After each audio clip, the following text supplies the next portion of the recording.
एक दिन गौतम बुद्ध अपने शिष्यों के साथ कुटिया में बैठे थे। सभी शिष्य आज जानना चाहते थे कि मोक्ष कैसे प्राप्त किया जा सकता है। इसलिए उन्होंने बुद्ध जी से निवेदन किया कि वो आज मोक्ष पर उपदेश दें। शिष्यों की बात मानकर बुद्ध जी ने एक कहानी सुनाना शुरू किया। यह कहानी थी एक जल्लाद और भिक्षुक की। अपने राज्य का मुख्य जल्लाद, जिसने बहुत से गुनाहगारों को दंड दिया था, अब वह रिटायर होकर राज्य से बाहर एक कुटिया बनाकर अपना जीवन व्यतीत कर रहा था।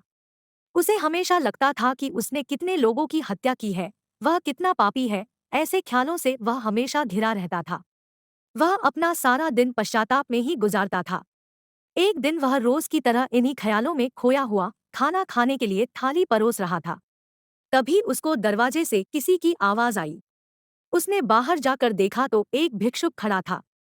भिक्षुक के चेहरे को देखकर ही जल्लाद समझ गया कि भिक्षुक बहुत ही लंबी साधना के बाद आज उठा है और भूख से व्याकुल भी है। जल्लाद के मन में आया कि जिंदगी भर तो मैंने बस हत्याएं ही की हैं। आज मौका मिला है कुछ पुण्य कमाने का, तो इसे गंवाना नहीं चाहिए। उसने भिक्षुक को अंदर बुलाया और अपनी खाने की थाली उसे दे दी।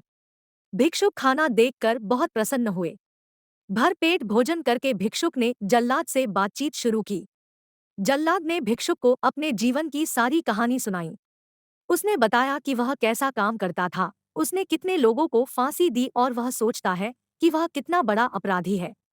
जल्लाद की वेदना सुनकर भिक्षुक बहुत ही शांत स्वर में बोले कि क्या तुमने वो जीव हत्याएं अपनी मर्जी से की थी? जल्लाद ने कहा, नहीं, मैं तो बस मेरे राजा की आज्ञा का पालन कर रहा था। मेरा कोई भाव नहीं था उन्हें मृत्युदंड या सजा देने का। तब भिक्षुक ने कहा, तब तुम अपराधी कैसे हुए? तुम तो अपने राजा के आदेशों का पालन कर रहे थे। जल्लाद को एहसास हुआ कि वह किसी गलत काम के लिए जिम्मेदार नहीं था, उसका कोई दोष नहीं है, वह तो सिर्फ अपना दायित्व पूरा कर रहा था। इस प्रकार जल्लाद का मन शांत हुआ। फिर भिक्षुक ने जल्लाद को उपदेश दिया और उससे विदा ले ली।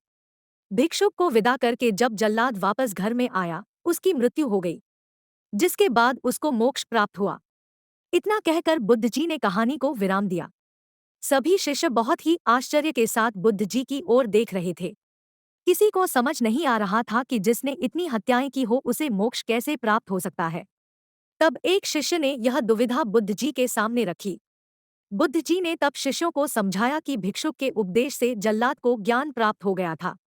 जल्लाद के जीवन में पहली बार किसी ने उसे ज्ञान का उपदेश दिया था, इसलिए मृत्यु के बाद उसे मोक्ष प्राप्त हुआ। अपनी बात को विराम देते हुए अंत में बुद्ध जी बोले, बिना ज्ञान के 1000 शब्दों का उपदेश भी बेकार है, किंतु जब शांत मन से उपदेश का एक शब्द भी सुन लिया जाए तो वह ज्ञान दे देता है, और ज्ञान से ही मोक्ष की प्राप्ति संभव है।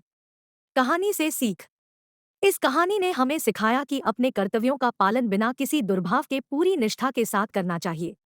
साथ ही अपना मन हमेशा शांत रखना चाहिए, क्योंकि शांत मन से उपदेश सुनने पर ही वास्तविक ज्ञान प्राप्त हो सकता है, जो मोक्ष की ओर ले जाता है।